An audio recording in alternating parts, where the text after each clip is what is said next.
Belakangan ini cuaca rasanya makin gak jelas. Panas terik, tapi tiba-tiba hujan deras. Udah hujan, gak lama panas lagi.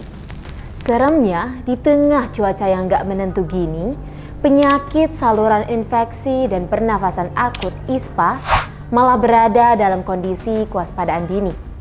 Tapi pertanyaannya, kenapa ya penyakit yang sama terus terulang setiap tahun? Apakah pemerintah benar-benar sudah mengatasi permasalahan ini?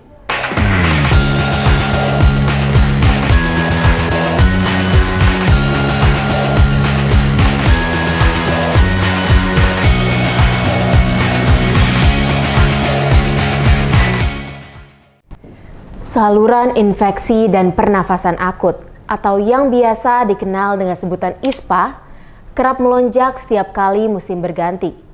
Berdasarkan data Kementerian Kesehatan Republik Indonesia yang tercatat dalam Sistem Surveillance SKDR, sekitar 12 juta kasus ISPA di sepanjang tahun 2025.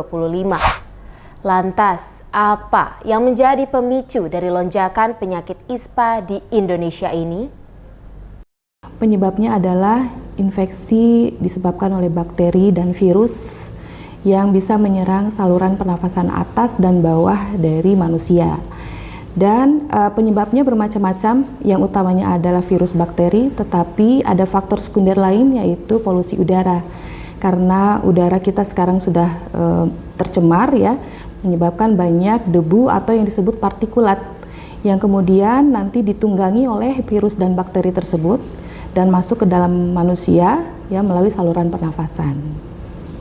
Seorang ibu rumah tangga berusia 46 tahun di Tangerang Selatan mengalami pernafasan yang memburuk mulai dari bulan Juli tahun 2025 dan harus menjalani perawatan berulang selama 3 minggu. Awalnya itu anak saya yang kecil pertama kena, dia demam sampai 40, kemudian udah 2 kali ke dokter baru sembuh. Nah begitu anak ini mulai sembuh, baru saya kerasa leher saya pertama gatel, terus badan mulai nggak enak, terus hidung itu mulai kayak berair gitu ya. Parahnya, Tangerang Selatan masuk kategori kota yang paling tinggi terpapar penyakit ISPA. Kemenkes mencatat bahwa di Kabupaten Tangerang ada 166.000 kasus, di Kota Tangerang mencapai 147.000 kasus, sementara di Tangerang Selatan sendiri mencapai 174.000 kasus.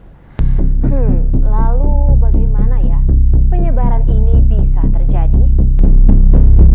Karena penyebabnya adalah virus dan bakteri yang masuk melalui saluran pernafasan, sehingga ISPA ini sangat mudah ditulari melalui saluran pernafasan. Jadi ketika penderita itu batuk ataupun bersin, maka orang-orang di sekitarnya akan tertular penyakit tersebut. Dalam jarak kurang lebih 3 meter itu akan tertular. Tak berhenti di situ, lonjakan kasus ISPA di Tangerang Selatan juga menimbulkan keresahan publik. Berbagai umur kelompok terdampak penyakit ini, mulai dari lansia, anak-anak, hingga balita. Dalam kondisi ini, masyarakat melakukan aksi demo di depan Dinas Kesehatan pada Agustus 2025. Mereka mendesak pemerintah daerah untuk memberikan respons atas kejadian yang menimpa daerahnya. Memangnya seperti apa ya koordinasi antara pemerintah pusat dengan pemerintah daerah? Karena kita tahu sistem pemerintahan kita ini kan desentralisasi. Jadi kami di Kementerian Kesehatan itu adalah sebagai pengambil kebijakan untuk kebijakan, sementara pelaksananya sampai ke masyarakat adalah pemerintah daerah, baik itu di provinsi maupun di kabupaten kota.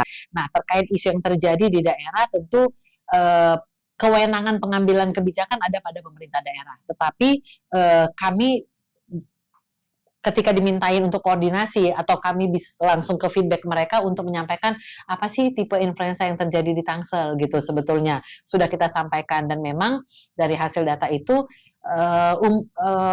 kemarin itu yang lonjakan itu tipenya adalah influenza musiman, jadi yang seperti yang biasa memang kita alami gitu ya. Cuman kebetulan mungkin karena cuaca kita nggak gitu baik gitu ya, sehingga kasus itu banyak gitu ya dalam satu saat, tapi bukan disebabkan oleh tipe influenza atau tipe virus yang cenderung untuk menyebabkan pandemi, bukan. Sayangnya, upaya yang dilakukan pemerintah daerah tak kunjung hadir untuk masyarakat Tangerang Selatan. Meski angka kasus terus meningkat dan keluhan warga semakin meluas. Setiap tahun kita menghadapi pola yang sama, hanya angka yang berubah. Ini adalah bukti bahwa permasalahan ini tidak bisa menjadi hal yang sudah biasa, lalu terlupakan begitu saja. Kita patut bertanya, seberapa serius pemerintah ingin menghentikan siklus ISPA ini, atau setidaknya membuat angka korban menurun? Kalau menurut kalian gimana?